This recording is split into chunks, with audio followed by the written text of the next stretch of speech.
안녕하세요. 14장 강의를 시작을 해보도록 하죠.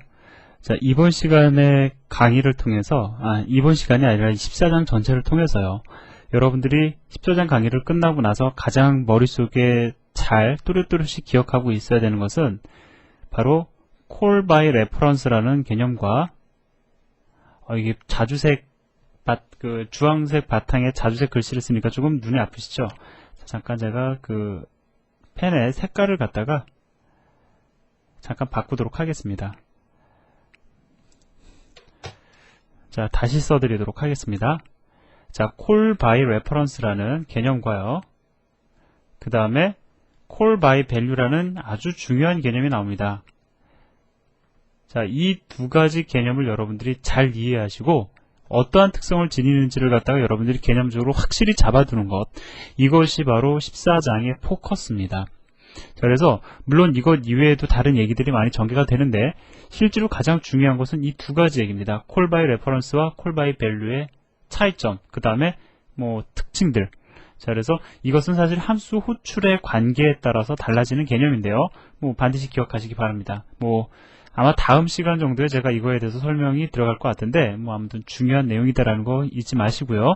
14장에서는 이거 건지시면 다 건지신 거예요. 자, 그러면 들어가 보도록 하겠습니다.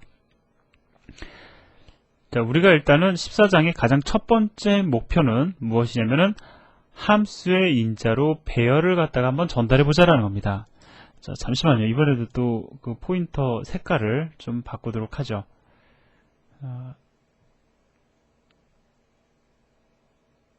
자, 파란색도 색깔이 괜찮네요. 그죠? 자, 함수의 인자로 배열을 갖다 전달을 해보자라는 거죠. 이제 그거를 갖다가 공부하기에 앞서서요. 이제는 우리가 그냥 함수 호출, 지금까지 얘기했던 함수의 인자 전달, 그 개념을 조금 우리가 정확히 정립을 할 필요가 있습니다. 자, 예를 들어서요. 이러한 함수가 있다고 가정을 해보죠. 자, main이라는 함수가 있고 그 다음에 fct라는 함수가 있습니다. 그런데 이 fct라는 함수는 인자값으로 인트형 데이터를 받겠다라고 선언이 되어 있습니다. 그렇죠? 자, 그 다음에 메인 함수 내에서는 벨이라는 변수를 선언하고 벨 값이 지니고 있는 것을 fct 함수로 호출하면서 인자로 전달하고 있어요. 그러면 이 벨 값이 가지고 있는 벨을 전달하는 게 아닙니다. 여러분들 주의를 하세요. 내가 fct 함수로 호출하면서 벨 자체를 전달하는 것이 아니고요. 정확한 표현을 해보자고요. 벨이 지니고 있는 값을 전달을 하는 겁니다. 자, 따라서 fct라는 함수로 호출하면서 벨이 지니고 있는 값 10을 전달을 합니다. 자, 그러면 이 10이라는 값이 어디로 이동을 하냐면은 fct 함수가 호출되면서 이동을 하겠죠? 이동을 해서 누가 이 10이라는 값을 받아주게 되냐면, 자, a라는 변수가 매개 변수로서 선언이 되어 있는데 바로 이 a라는 변수가 선언과 동시에 10이라는 값으로 초기화되는 거예요.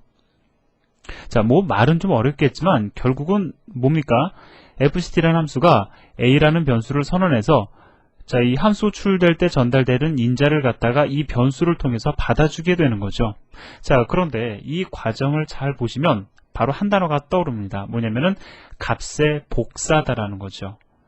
자, 지금 보면 벨이 지니고 있는 값을 갖다가 복사해서 a를 갖다가 초기화하고 있다라는 겁니다. 복사라는 개념은 뭐예요? 복사가 끝나면 예를 들어서요. 좀 다른 얘기가 될 수도 있겠지만 a라는 자, 이런 페이퍼가 있다고 가정을 해봅시다.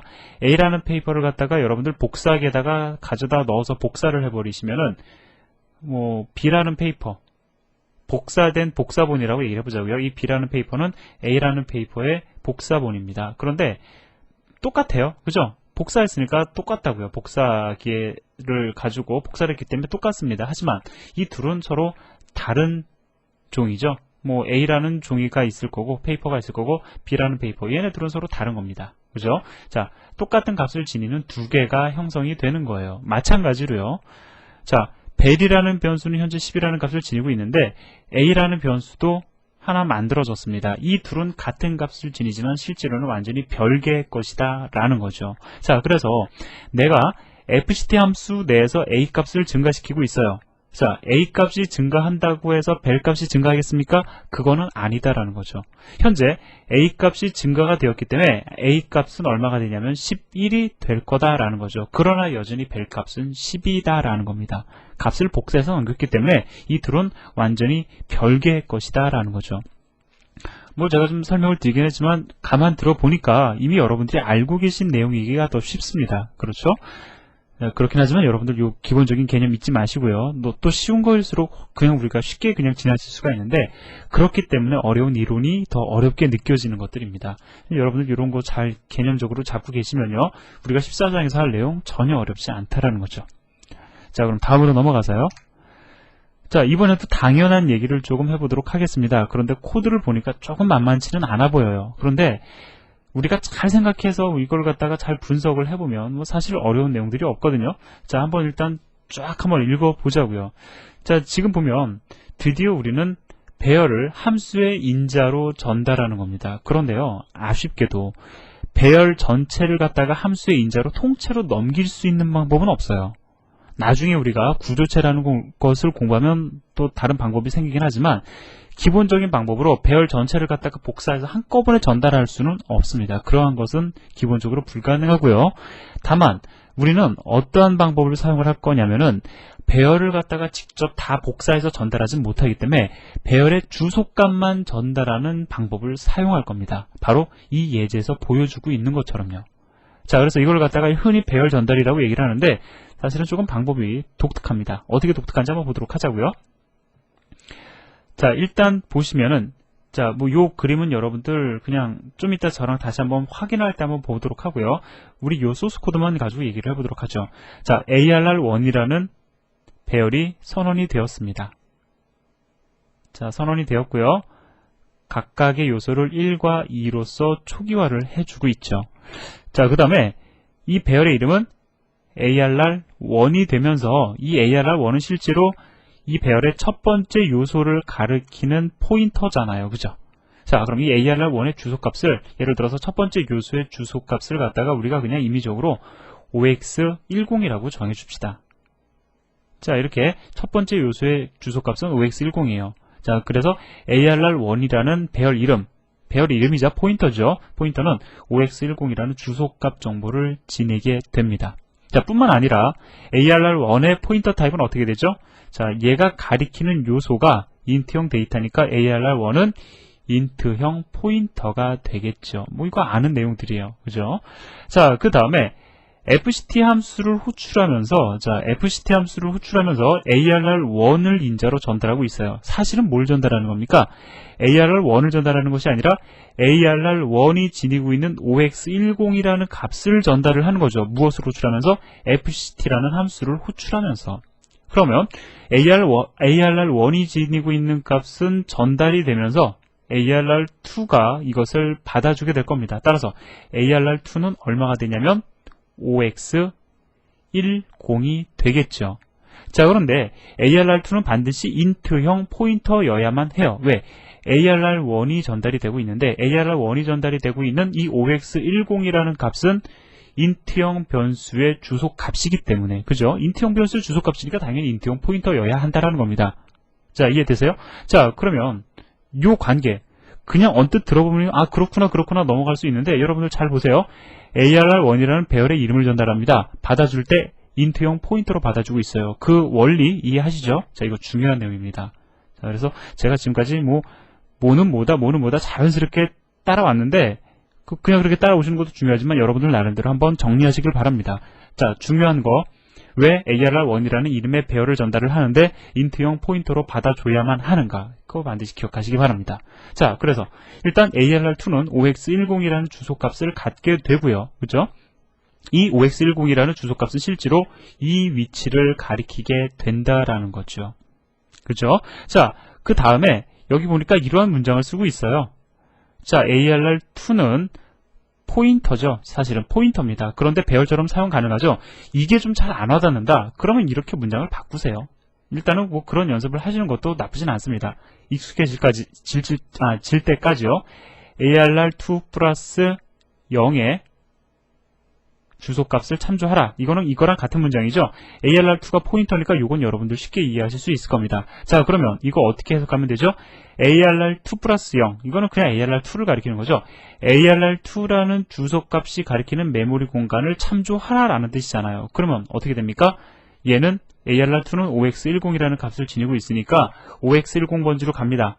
OX10번지로 가면 어디냐면은, 자, 여기가 OX10번지예요. 여기에 있는 값을 참조하니까 얼마가 출력이 되냐면 1이 출력이 된다라는 거죠. 자, 이해되시죠? 자, 그 다음에, 자, 여기 보면은 ARR2의 0번째 요소에다 3을 집어넣어라. 그냥 이걸로써 이해가 되시면 그냥 이렇게 따라오시면 되고요. 이게 이해가 안 되시면 이 문장도 이렇게 바꿔버리세요. 자, 따라서 여기서는 ARR2 플러스 0의 포인터, 즉 ARR2가 가리키는 메모리 공간에 3을 집어넣어라 라는 뜻이 되죠. 자, 그러면 한번 우리 그냥 그대로 실천을 해보도록 하겠습니다. 자, ARR2가 가리키는 메모리 공간에 가서, 자, 가서 그 메모리 공간을 참조해서 거기다가 얼마를 집어넣냐면은 3을 집어넣어라. 따라서 얘가 얼마가 되냐면 얘는 1에서 값이 3으로 바뀌게 될 거다라는 겁니다. 자, 이해되셨어요? 자, 따라서 그러고 나서 함수가 끝나고 있죠. 자, 따라서 printf 함수 호출하면서 ARR1이라는 배열의 0번째 요소를 참조해서 출력을 해보면 아마도 출력 결과가 어떻게 되냐면 3이 될 거다라는 거죠. 자, 제가 좀 지저분하게 그림을 그려드렸지만 여러분들에게 숙제를 내드릴 수만 있다면 저는 이걸 요구하고 싶어요. 제가 지금까지 읽어드렸던 내용을 곱하기 2번을 갖다가 읽으시면서 한 번은 저랑 이렇게 따라오시면서 그려보면서 이해를 하시고, 또 그 다음에 덮고 나서 스스로 한번 그려보면서 그 현상, 실제 출력 결과가 얼마가 되는지를 갖다가 예상을 해보는 이러한 그림을 그려보시기를 부탁을 드립니다. 자, 그럼 중요한 사실이 있죠. 자, 뭐냐면 어떠한 사실을 갖다가 우리가 여기서 중요하게 기억을 해야 되냐면요. 자, 지금 보면 메인 함수 내에서 선언한 데이터를 갖다가 어디서 조작하고 있냐면은 fct라는 함수 내에서 조작하고 있어요. 그죠? 조작했잖아요. 3이라는 값으로 값을 바꿨죠. 자, 그런데 앞으로 잠깐 넘어가도록 하겠습니다. 자, 이 경우에는 죄송합니다. 자, 이 경우에는요. 메인 함수 내에서 선언한 베일이라는 변수를 갖다가 죽었다 깨나도 fct라는 함수 내에서는 조작이 불가능합니다. 자, 똑같은 함수 호출임에도 불구하고 그러한 차이점을 지닌다라는 거예요. 물론 여러분들은 저거는 배열이니까, 그 다음에 이거는 변수니까 뭐 이렇게 그냥 간단하게 생각할 수도 있는데, 이 개념이 사실은 call by value와 call by reference입니다. 자, 따라서 그거는 제가 다시 다음 시간에 정리를 해드릴 거고요. 여러분들은 일단은 이거를 여러분들이 어떤 현상들, 제가 앞에서 말씀드렸던 그 현상을 그림을 그리면서 이해하시는 것이 일단 중요합니다. 우리가 다음 시간에 다시 자세히 결론 내릴 거예요. 이 예제도 간단한 예제는 아니거든요. 자, 여러분들 이거 읽어가시면서 실제 출력 결과가 왜 3이 되는지를 갖다가 따라오실 수 있으셔야 돼요. 그냥 눈으로 읽으시면 안 됩니다. 자, 그래서 제가 지금까지 말씀드린 내용을 책에서는 이렇게 그림으로 설명을 드리고 있는데, 뭐 이 그림을 통해서 제가 그냥 설명을 드리는 것도 가능하지만, 일단은 그렇게 좀 어설픈 그림이나마 여러분들하고 저하고 같이 그리는데 더 의의가 있다고 생각이 들어서 저는 그걸 통해서 설명을 드린 겁니다. 뭐 참조해 보시면 같은 내용이에요. 자, 그 다음에 이제 이거는 또 좀 다른 얘기가 되는데, 우리의 최종 목적은 뭐냐면 함수의 인자로 배열을 전달하는 것이 목적이죠. 자, 이것을 하기 위해서는 사이즈 오브 연산, 우리가 알고 있는 연산임에도 불구하고 이것의 특성을 조금 알 필요가 있는데, 자, 여기서부터 시작되는 내용은 제가 다음 시간에 또 이어서 진행을 하도록 하겠습니다. 수고하셨습니다.